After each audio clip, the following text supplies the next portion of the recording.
So tonight I'm sharing my notes on how uh, furries got their reputation of harboring zoophiles. So it's all going to be a part of a video essay that I'm doing about the main ways that the alt-right had sewn discourse into leftist online spaces.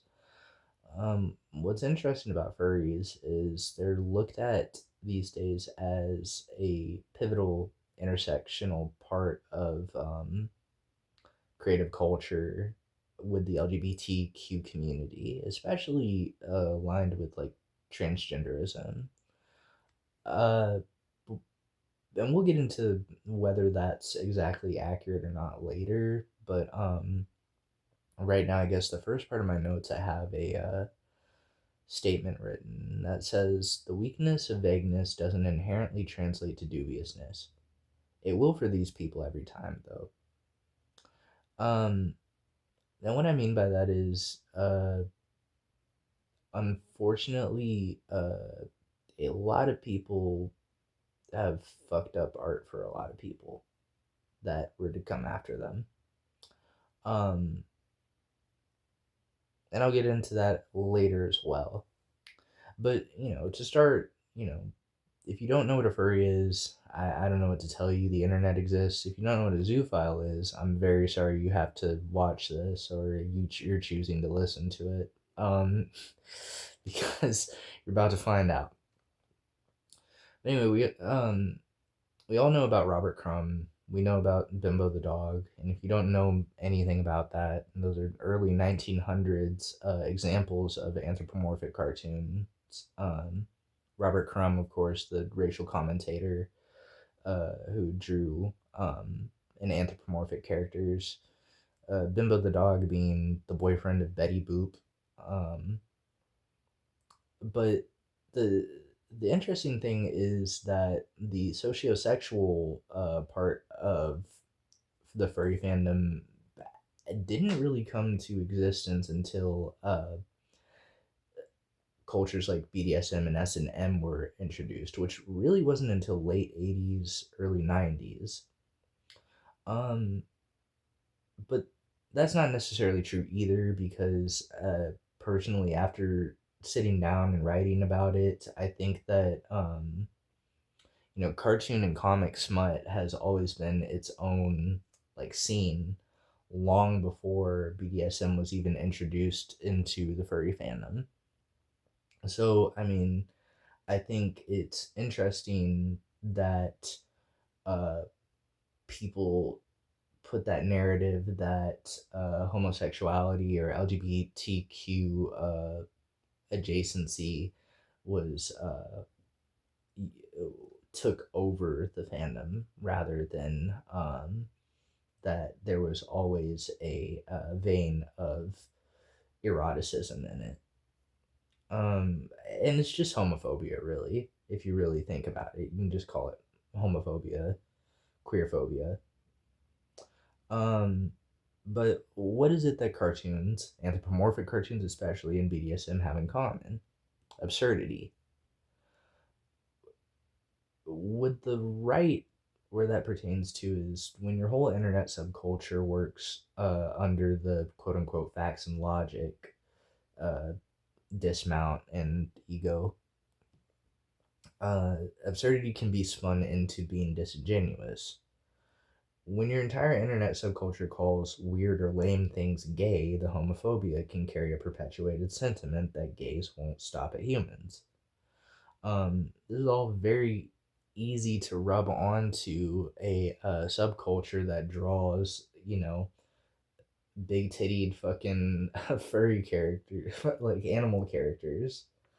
Um, so, absurdity plus sociosexuality is very easily exploited. Um, and the alt right loves to use that exploitation as a vehicle for a moral panic. What else I got here? Um, During the 1980s, anthro cartoon fans had a crossover media circuit with anime. You you can see the influence too during that time in the art. Um, Paired with the fact that anime is already viewed as perverted and you know, a psyop for all sorts of gross sentiments, like lolly and stuff like that. I imagine it wasn't hard to draw conclusions about the fandom from the crossover, especially probably since like anime was not cool back then. You were not like you. There were no fucking like SoundCloud rappers using anime as their like visuals back then in the 80s. But I don't know how long they had been saying that about anime, but it's probably easy to line that up with, viewing these artists as disingenuous. The interesting thing about it is that the first reported hotel room party, which furry conventions are known for, uh, the first reported like hotel room party was by a heterosexual, and the it was heavily it had heavy sexual connotations to the invitations, um which does come across as insanely negligent for people to forget that, because I don't know whether furry artists, I'm sure gay people and queer people have always existed drawing anthropomorphic cartoons. Um, these days, it seems that a lot of queers take pride in being a furry, and that's cool. But my guess is that the furry fandom didn't become gay until BSM and S&M were introduced into its fursuiting and personas, which is about 1990. Um, Apparently, it was only a handful of sexually charged furry fans that started the like sex shit. Um, the rest were collectors and cartoonists. The claims that furries have been like dog fuckers and like were hurting kids, or like selling all types of like fucked up images. That's been a thing since the first conventions, apparently, with people just trying to shut it down because they either found it annoying or they wanted somebody to bully. I don't fucking know.